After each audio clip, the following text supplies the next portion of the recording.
అండి అందరికీ welcome back to SSVC house channel. ఈరోజు అయితే మీకు జొన్న పిండితో బూరెలు చేసి చూపించబోతున్నాను. ప్రిపరేషన్లోకి వెళ్ళిపోతాం. 1 kg బెల్లం తీసుకొని 1/2 లీటర్ వాటర్ అయితే వేసాను. దీనిలో ఇలాచీ పౌడరు, 2 స్పూన్ల కొబ్బరి పౌడర్ అయితే వేసాను.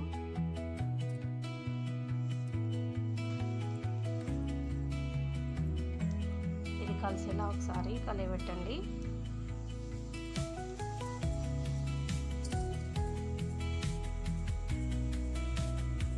దీన్నైతే స్టవ్ మీద పెట్టేసుకొని, ఇదైతే ఏం పాకం రావాల్సిన అవసరం లేదు, వీడియోలో చూపిస్తున్నట్టు అట్లా మరిగేస్తే సరిపోతుంది.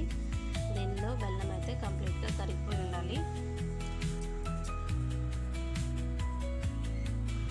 ఈ జొన్న పిండి మామూలుగా అయితే దోశలు వేసుకోవడానికి తెచ్చుకున్నాను, కానీ ఒకసారి ట్రై చేద్దామని ఇలా చేశాను. ఇలా వాటర్ మరుగుతున్నప్పుడు పిండిని అయితే వేసేసుకుందాం. పిండి ఇంత వేసుకోవాలని లేదండి, మనకి మన చలిమిడి చేసుకున్నప్పుడు ఎలా బాల్స్ వేసుకోవడానికి వీలుగా ఉండేలా కలుపుకోండి. ఇది కొంచెం గట్టిపడే వరకు పిండి వేసి కలుపుతూ ఉండండి. గిన్నె అయితే స్టవ్ మీదే ఉంచేయండి. దీనిలో కొద్దిగా పిండి యాడ్ చేస్తూ ఉండలు కట్టకుండా కలుపుతూ ఉండండి. నాకైతే ఉండలు కట్టున్నాయి, అందుకే కలుపుతున్నాను. ఇవైతే ఫైనల్గా అయితే ఏముండవు, స్టార్టింగ్లో అలా ఉంటాయి, తర్వాత కలుపుతూ ఉంటే పిండి కలిసిపోతుంది. ఇలా దీనిలో పట్టిన వరకు పిండి వేసుకోండి, కలుపుతూ స్లోగా వేసుకోండి. ఈ ప్రాసెస్ అయితే స్టవ్ మీదే చేయండి.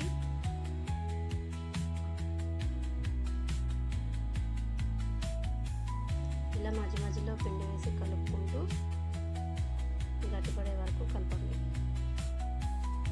దీనిలో అయితే కేజీ జొన్నలకి 1/2 kg సజ్జలు అయితే తీసుకొని పిండి పట్టించేసాను నేను. ఇంకా దీనిలో ఏం ఫ్లోర్ అయితే యాడ్ చేయలేదు.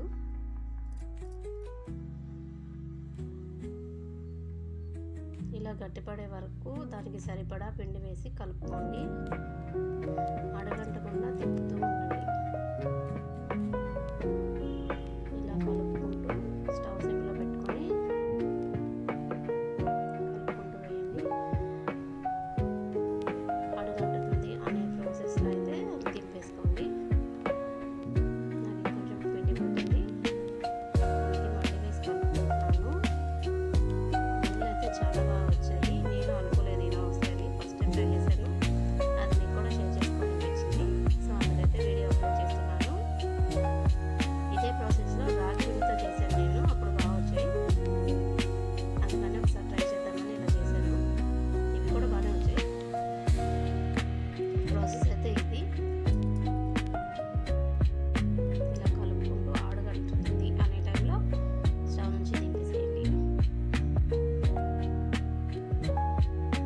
పిండి వచ్చేసి ఇలా ఉండ చేసుకోవడానికి వీలుగా ఉండేలా కలుపుకోండి. వేడి మీద కొంచెం లూజ్గానే ఉంటుంది, కానీ ఆరేసరికి కొంచెం గట్టిపడుతుంది. ఇలా స్టవ్ మీదే పెట్టి కలుపుకుంటే ఆ పిండి కూడా కుక్ అవుతుంది అనమాట. ఆ మరిగే వాటర్లో వేసాం కదా, ఆ పిండి కూడా హాఫ్ బాయిల్ అయిపోతుంది. మనం కింద దింపేసి చల్లీలాగా కలుపుకుంటే పిండి అయితే ఉడకదు. దీంట్లో అయితే పిండి ఆల్రెడీ ఉడుకుతుంది. సో ఈ మిశ్రమాన్ని అయితే దింపేశాను. ఇది బాగా వేడిగా ఉంది, కొంచెం అంత గోరువెచ్చగా చల్లారనివ్వండి. తర్వాత అయితే ఇలా అయితే వచ్చింది. మీకేమైనా పిండి అవసరం అనిపిస్తే కొంచెం యాడ్ చేసుకుని అయినా కలుపుకోండి. ఇలా చిన్న ఉండలు చేసుకోండి. మీడియం సైజ్ అయితే తీసుకుని, నేను కూడా ఇంత చిన్న ఉండలే చేసుకున్నాను. దీన్నైతే పాలిథిన్ కవర్ కానీ ఏదైనా మనం సరుకు తెచ్చుకున్నప్పుడు ప్లాస్టిక్ కవర్ వస్తుంది కదా, దాని మీద ఆయిల్ పెట్టేసి నేనైతే ఇలా చేస్తున్నాను. పూరీ ప్లేస్తో అయితే చేయలేదు. ఇలా చెంబుతో ఇలా వదిలేస్తే దీనికి ఆయిల్ పెట్టండి, పేపర్కి ఆయిల్ పెట్టండి. ఈ మిశ్రమంలో అయితే చేసేసుకున్నాను. డీప్ ఫ్రై సరిపడా ఆయిల్ తీసేసుకొని ఇవి అసలు పొంగుతాయా రావా అని వేసేసాను. ఇవైతే పానీపూరి లాగా భలే పొంగాయండి. స్లోగా వేసుకోండి. కొంచెం డెలికేట్గా ఉంటుంది. వెంటనే కదిలించు. అలా ఫ్లేమ్ అయితే మీడియం టు హై ఫ్లేమ్లో పెట్టుకోండి. ఆయిల్ అయితే బాగా హీట్ చేసుకోండి.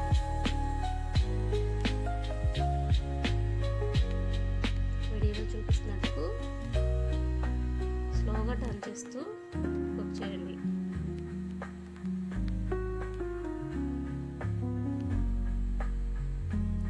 చూసారా, అలా పానీపూరిలాగా పొంగుతున్నాయి. చిన్న చిన్నవి తీసుకుంటే బాగున్నాయి. నాకు ఇవి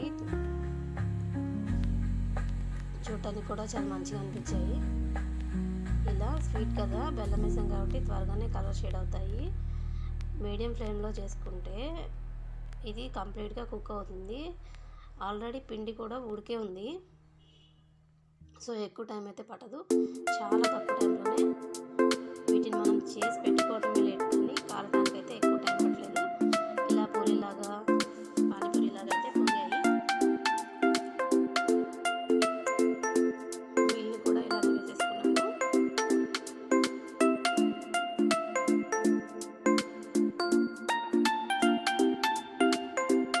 వేసిన వెంటనే అసలు కదిలించొద్దు. కొంచెం స్లోగా ఒక 5 సెకండ్స్ 10 సెకండ్స్ ఆగిన తర్వాత మాత్రమే కదిలించండి.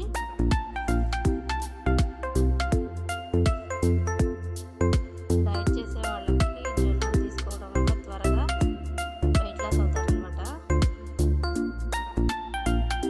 సో నేను దోశలు వేసుకోవడం తెచ్చుకున్నాను, కానీ ఇది పన్నెండుగా ఇలా యూజ్ అయింది. ఇవైతే భలే పొంగాయి. టేస్ట్ కూడా సూపర్గా ఉన్నాయి. మళ్ళీ చేయాలనిపించింది నాకైతే. మీరు కూడా తప్పకుండా ట్రై చేయండి. హెల్త్కి మంచిది, ప్లస్ ప్రాసెస్ కూడా తక్కువగానే ఉంది. దీనికి తెలియాల్సిన అవసరం అయితే ఏం లేదు. పాకాలు అయితే ఎలాంటివి అవసరం లేదు, ఓన్లీ బెల్లం కలిపితే సరిపోతుంది. వీడియోలో చూపిస్తున్నట్టు ఇలా కలర్ రాగానే